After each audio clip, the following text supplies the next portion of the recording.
Kalau belum ya moga-moga panjang umur tahun berikutnya. Karena zaman Kanjeng Nabi pasti organik, dan makanan organik itu bercahaya. Sehingga you are what you eat, kata Mr. Hiromisinya, ya, guru besar Albert Einstein University di Amerika, ya. Itu profesor, yaitu ahli gastrologi yang meneliti terhadap hasil pertanian organik, sehingga mempengaruhi dirimu adalah apa yang Anda makan. You are what you eat. Sehingga di ahli gastrologi, jadi banyak masalah lambung, terutama asam lambung, hampir orang kena itu ya. Asam lambungnya tinggi itu bisa mempengaruhi sesak napas, jantung bisa jadi pusing, panas. Orang mesti asam lambung ini sakit lambungnya, atau bisa kepala karena hemoglobinnya, kadar oksigen darahnya kurang.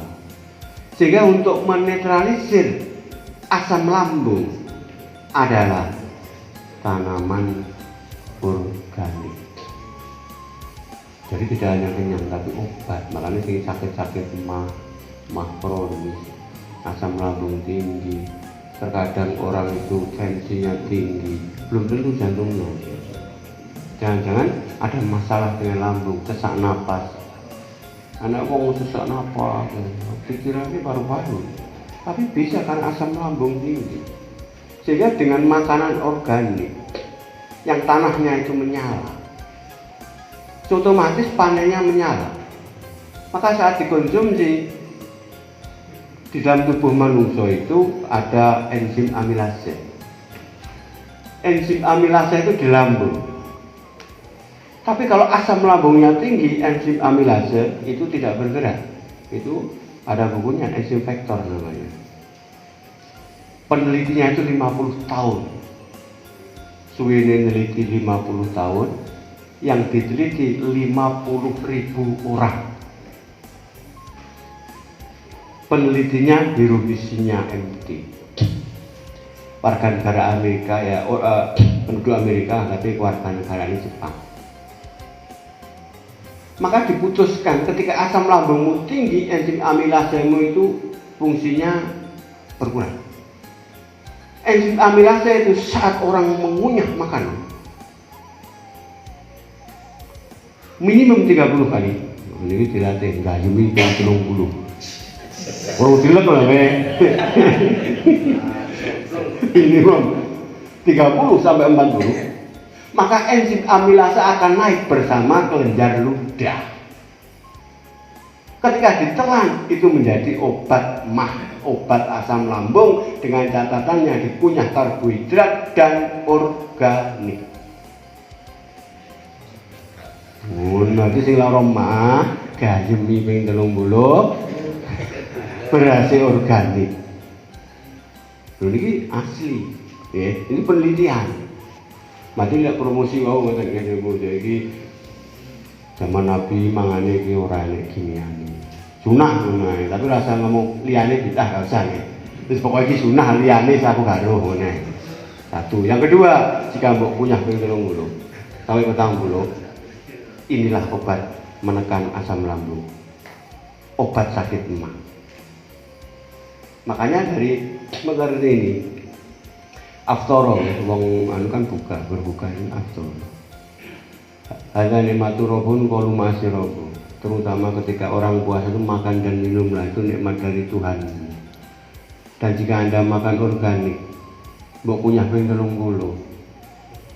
Kowe iki yo buka, kowe iki yo oleh pahala, kowe iki yo ora sah tuku obat nggih lara mah mang.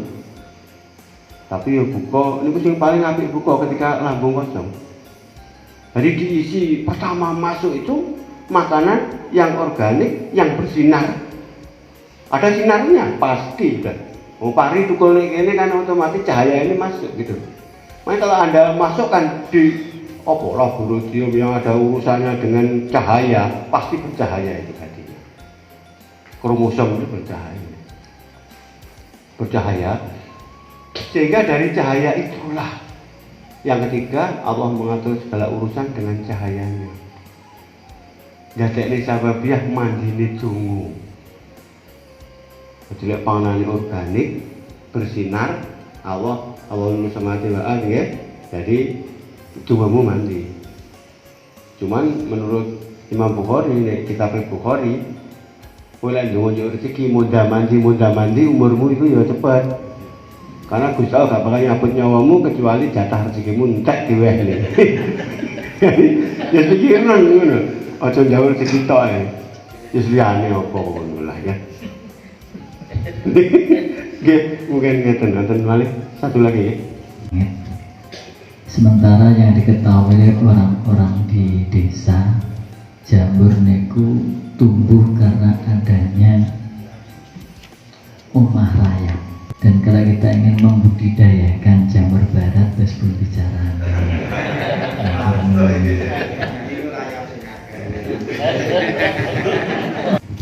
Omah rayap itu mesti otomatis bercampur dengan kotoran dari rayap, dan omah rayap itu adalah dari tumbuhan atau nabati. Omah rayap itu termasuk pupuk nabati. Jadi mau kangelan gawe pupuk nabati golek omah rayap. Dan pupuk nabati mesti organik.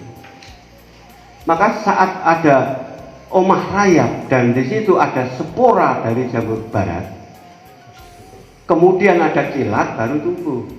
Enak omah rayap jika nggak ada spora, jamur barat nggak bisa tumbuh. Kemudian bagaimana membudidayakan jamur barat? Ya jamur tiram. Karena spora jamur tiram jamur barat. Mungkin agak jelimet ini. Jadi sporane jamur barat itu manggone nek wite. Niku dikerek, nggowe alkohol 70% di tempat steril, kemudian nanti bisa dikembangkan dengan omah rayap juga bisa, dengan steril yang dari jagung atau janggel yang steril direbus berapa jam, 4 sampai 6 jam bisa. Cuman spora itu sulit karena di ruangan yang steril. Jadi dikerik omah jamur ini budayakan. Dikerik tapi angel, lah omong penak, prakteknya wangel. Dikerik steril, tangan ini sarung tangan, terus dikasih alkohol 70%, kemudian ditebar ya, atau disiramkan, dibudidayakan di dalam omah rayap yang sudah direbus dengan air mendidih. Itu merah direbus dulu biar steril, mendidih, kemudian dilebar di tempat terbuka tapi lembab, yang kelembabannya itu adalah 70%.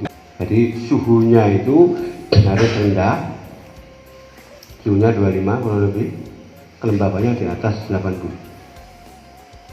Kasih spora tadi, begitu ada kilat, secara teori syariatnya insya Allah tumbuh jamur. Cuman jika ada kontaminasi angin yang terkontaminasi racun lah, sintesis lah, wis niku gak tumbuh maneh, mati. Jadi ya tetap kesimpulannya angel. Nggih ngoten nggih.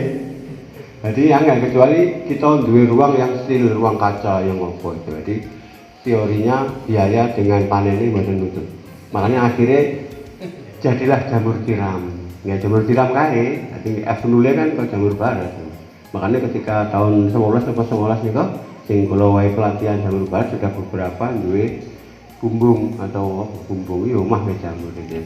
Wani iso gawe F0-nya, F1, F8. Jadi kalau mengembangkan jamur barat biayanya dengan hasilnya mboten ngangkat. Nggih. Akhirnya harus jamur tiram. Cuma lek jamur tiram pengen cepet ngene wau dikombinasi suhu kelembapannya wau.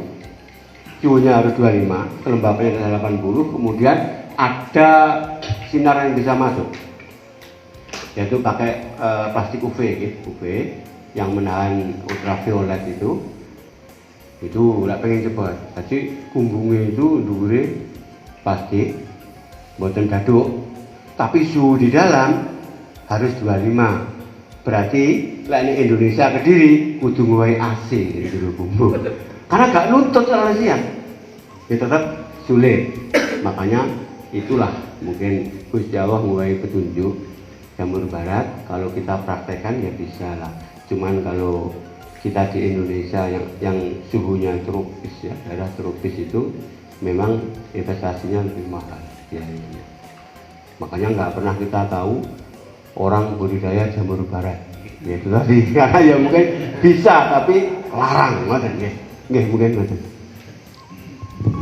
Ampun ya, ada lagi mungkin yang di sana-sana. Kalau tidak ada, kita cukupi hari ini.